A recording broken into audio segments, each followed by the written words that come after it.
Continuando con más información a través de Noticieros Cadena Raza, esta mañana nos da mucho gusto que nos acompañen en el estudio los analistas políticos Héctor Aguilar Camín y Jorge Castañeda. Muy buenos días, bienvenidos. Buenos días, de verdad.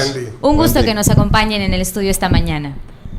Y bueno, pues hay muchas cosas que platicar en cuanto a la situación política de nuestro país, que los ciudadanos cada vez más nos hacemos bolas con tantas cosas que escuchamos, que vemos, y ahora que bueno, pues están presentando este proyecto, este ensayo de, bueno, pues un futuro para México en cuanto a la política, que nos den una probadita de todo eso que podemos enterarnos, porque como le decía, la política hoy en día cada vez se complica más y los únicos paganos pues somos los ciudadanos, ¿no? Héctor, platícanos al respecto de cómo se ve, cómo es el panorama político actualmente en México. Bueno, muy movido, ¿no? A veces demasiado movido. Cuando nosotros hicimos este ensayo, nuestra impresión era muy clara de que había como una especie de empantanamiento, de desencanto, de falta de rumbo, de falta de claridad, de falta de proyecto del gobierno, de las distintas fuerzas políticas. Y estábamos todos un poco empantanados en que la mejor reforma que se podía hacer en México era la reforma posible, y la reforma posible pues no alcanza.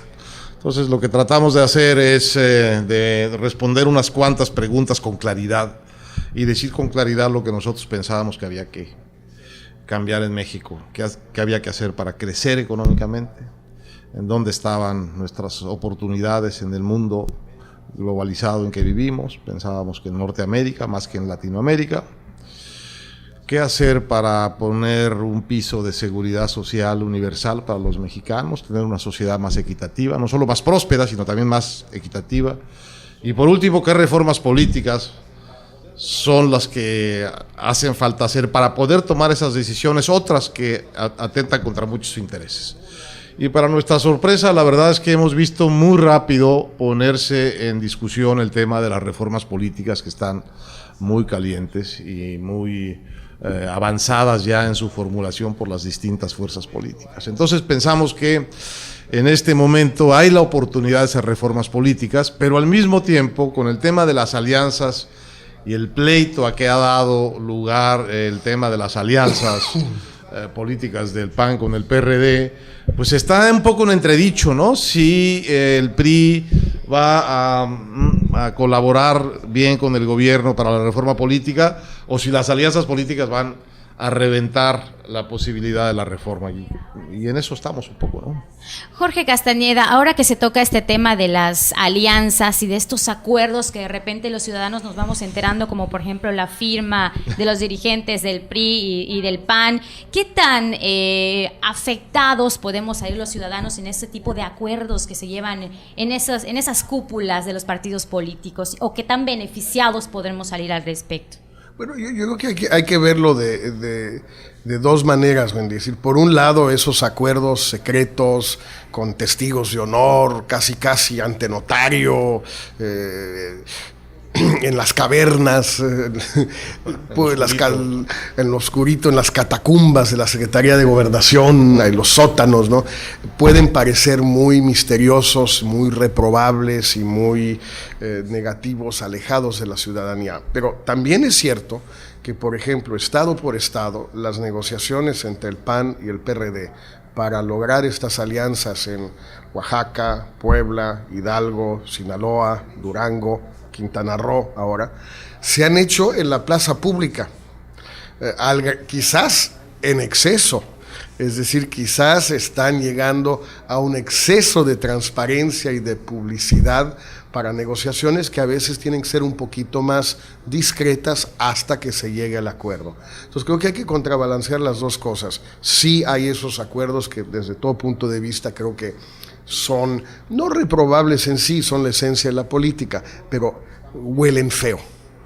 Y por el otro, estamos viendo estas negociaciones muy públicas, muy transparentes, bajo los reflectores, que yo creo que son en el fondo, en la mayor parte de los casos, positivas porque ustedes en Yucatán han tenido la ventaja de ya haber vivido la alternancia, tanto en la ciudad de Mérida como en el Estado en su conjunto.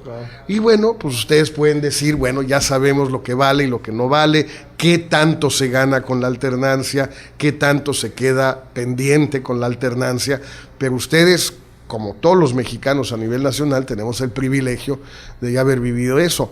Los oaxaqueños no, los poblanos no, los hidalguenses no, hasta los veracruzanos a su manera menos tampoco, los duranguenses no.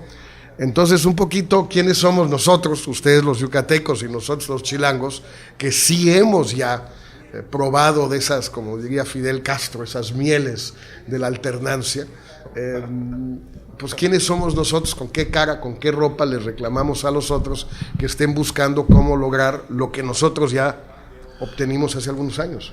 El gobierno y el PAN dieron con una fórmula realmente para ponerle piedras en el camino al PRI, ¿no? Que parecía traer muy fácil el trayecto hacia el triunfo ahora en las elecciones de este año y después el año entrante y rumbo a la presidencia. Entonces encontraron que una manera de ponerle piedras importantes en el camino era aliarse con lo más inesperado que se podía aliar desde el punto de vista nacional, con el PRD, porque desde el punto de vista nacional, en efecto, el PRD ni siquiera reconoce bien a bien al presidente Calderón. Pero en el nivel regional la cosa es distinta, porque ahí se acomodan las cosas de otra manera. El país es muy complejo, es muy diverso.